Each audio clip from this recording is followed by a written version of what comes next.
Boa tarde, amados. A graça do Senhor Jesus Cristo, o amor de Deus e a comunhão do Espírito Santo possa mesmo estar conosco mais esse dia. E a minha oração é que você não perca mesmo a sua fé e nem a sua vontade de buscar o Senhor. Sabe, uma coisa que eu tenho muito forte ao meu coração é que o Senhor me chamou para que eu pudesse ser mesmo um vaso nas mãos dele, para que outras pessoas pudessem ter relacionamento com ele. E o caminho, sabe, a cada dia mais para isso. Eu tenho algo forte mesmo no meu coração, que quando as pessoas olharem para mim, elas não vejam simplesmente as séries, mas que elas possam mesmo ter sede no coração de buscar ao Senhor. Amém?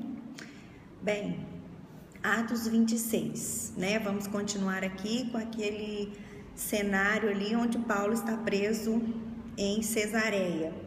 E logo ali no finzinho do 25, a gente vê que Festo, né? Ele entra mesmo dando a introdução daquela reunião ali onde estava Festo, Agripa, Berenice e dentre outros.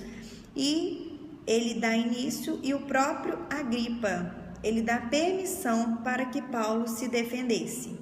Amados, o rei Agripa, ele era responsável ali pela região de Jerusalém, exatamente ali pela região do templo. E o Agripa, ele entendia muito bem a respeito da lei judaica, diferente do Festo, que era um cidadão romano. Então vamos lá, logo depois de Agripa dar a permissão ali para Paulo, né? Paulo começa a sua defesa. E é aqui em Atos 26 que pela terceira vez Paulo vai contar o seu testemunho. Qual testemunho? O testemunho da sua conversão. Pela terceira vez ele relata aqui, né, a experiência dele. Amados, e agora ele faz isso em Cesareia. Isso é muito importante para nós. Quando o Espírito Santo, sabe, realmente frisa algo dessa maneira, amados, temos que prestar muita atenção, porque a palavra de Deus, ela é o manual de Deus falando conosco. E o Senhor, ele quer muito falar conosco. Um outro exemplo que encontramos mais de 2 vezes na Bíblia é quando o Senhor fala: e o justo viverá pela fé. Nós vivemos pela fé, porque nós não conseguimos ver, muito menos apalpar o nosso Deus. Eu já ministrei isso sobre a vida de vocês. O Senhor não cabe no nosso pensamento. É por isso que ele nos diz que a nossa vida é uma vida pela fé. E logo depois, quando ele começa ali a fazer, né, a sua defesa, e a gente vê que Paulo começa logo falando que ele estava tranquilo. Ele estava tranquilo por quê? Porque ele sabia que o rei Agripa, ele conhecia as leis judaicas, entenderam? E diferente de Festo, né? Festo não conhecia. Então, quando Paulo começa a relatar, a gente vai perceber que ele relata com mais firmeza. Por que ele relata com mais firmeza? Vamos continuar? Estou falando para vocês que está difícil eu arrumar um cantinho aqui. Mas glória a Deus, está passando um pessoal aqui, vamos fazer uma pausazinha e a gente continua. E Paulo estava aqui realmente falando para Agripa que ele entendia das leis judaicas. Então nós vamos realmente perceber que esse relato que ele está fazendo aqui, ele vai fazer de uma maneira mais profunda ainda, porque Agripa conhecia a lei judaica. E ele começa realmente falando a respeito da sua religião, ele fala aqui a respeito do seu nascimento, ele fala aqui a respeito de onde estava a esperança dele. Por quê? Porque Paulo, ele era extremamente zeloso. E ele começa falando ali para Agripa que ele está sendo julgado justamente por crer numa promessa que o Senhor deu a seus pais, que era a promessa de ressurreição dos mortos. E ele começa a falar mesmo ali diante de Agripa que no início ele perseguia os cristãos, ele foi realmente motivo de vários cristãos perecer por causa daquilo que ele fazia. E ele frisa aqui a respeito de 4 coisas. Ele frisa aqui a respeito da sua conversão, ele frisa aqui a respeito do seu diálogo com Jesus. Vocês lembram que o Jesus, ele vira para o Senhor e fala assim: quem é, Senhor? Ele fala: Paulo, eu sou Jesus, é quem tu persegues. E ele fala aqui depois do seu chamado, né, que o próprio Deus chamou ele, e depois ele fala da sua missão. Aqui no versículo 18, tal missão, ele fala a respeito de quê? Que nós precisamos da luz, dessa luz que o Senhor traz à nossa vida novamente. Ele fala que nós literalmente saímos da garra do poder de Satanás e fomos parar nas mãos do Senhor. E ele fala a respeito do perdão de pecados. Paulo depois repete isso quando ele escreve para Colossenses, que ele fala que nós fomos resgatados do império das trevas para o reino de Jesus Cristo. Ou seja, e aqui no versículo 19 ele fala que teve uma visão celestial, né? E que ele não foi desobediente a essa visão. Paulo, ele teve um chamado e nada pôde deter o chamado de Paulo. Amado, Paulo, ele venceu porque ele tinha uma visão vinda do próprio Deus. Mas muitas pessoas têm tido essa visão, mas desobedecem essa visão. Quem? Pode ser eu, pode ser você. Agora Paulo não.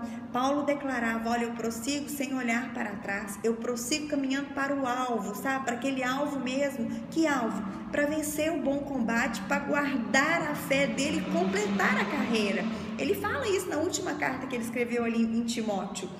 E o que era o alvo dele? Era simplesmente falar de Jesus Cristo. Que Jesus Cristo morreu e ele ressuscitou e que hoje ele é o único caminho que nos leva ao Senhor. Simples assim.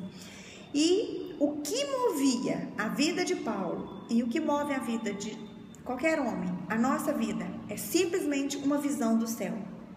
Ele tinha uma visão do seu chamado. Eu preciso ter uma visão do meu chamado. Você precisa ter uma visão.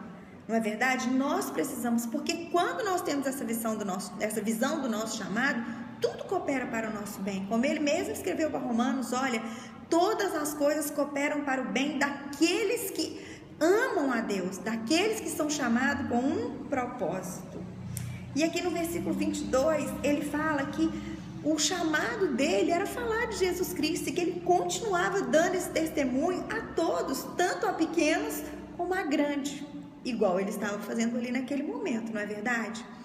E quando ele termina, aqui no 23, quase terminando mesmo a sua defesa, ele fala de Jesus Cristo. Olha, a Bíblia fala, ele fala que Jesus Cristo realmente devia padecer, sofrer mesmo, mas que ele seria o primeiro a experimentar a ressurreição dos mortos e anunciar a luz a este povo e aos gentios. E foi isso que Jesus fez, amados. Foi isso que Jesus fez, foi isso que Paulo fez. Amados, às vezes eu fico pensando, meditando naquela palavra, né? Que fala que aquele que crer em mim, do seu interior fluirão rios de águas vivas. A palavra fala também que aqueles que foram ressuscitados com Cristo, eles vivem buscando as coisas do alto. Para vocês pensarem. Hoje pela manhã eu estava meditando nessas palavras. Aquele que foi ressuscitado com Cristo vive para buscar as coisas do alto e não as coisas dessa terra. Por isso que nós precisamos prosseguir em conhecer o Senhor Jesus. Mas quando Paulo estava ali quase terminando, né?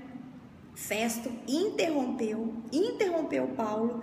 E ele literalmente virou para Paulo e falou assim: Paulo, o que é isso? As muitas letras te fizeram delirar, Paulo. Você está louco? Você está louco, Paulo. Por que Festo falou isso para ele? Porque Festo não conhecia nada daquilo ali. Festo não conhecia a lei, como Agripa conhecia. Mas logo depois disso ele falou: olha, não, eu estou falando de algo que eu sei que é real. E a Agripa também sabe que isso é real.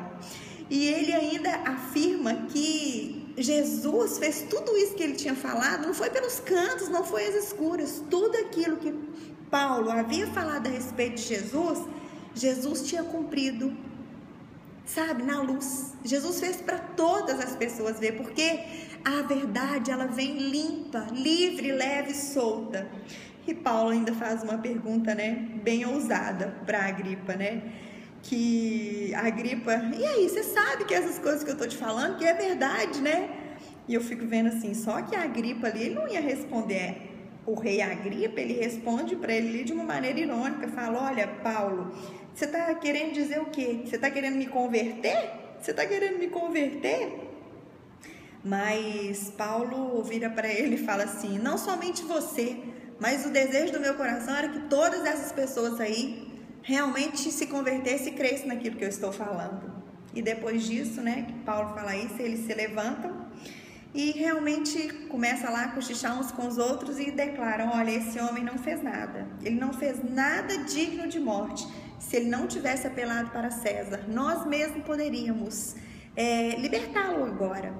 Mas, amados, mais uma vez, todas as coisas cooperam para o bem daqueles que amam a Deus, porque Paulo, se ele tivesse sido solto aqui, os próprios judeus iriam matá-lo, e a maneira mais certa dele chegar até Roma era preso, e foi isso que vai acontecer com ele. Aqui termina o tempo da prisão dele em Cesareia. Logo depois disso ele partiu para Roma, preso, mas a prisão dele contribuía para que a própria vida dele não fosse terminada, né? Que aqueles judeus não o matassem. Amém? Amanhã, se Deus quiser, nós vamos continuar no capítulo 27.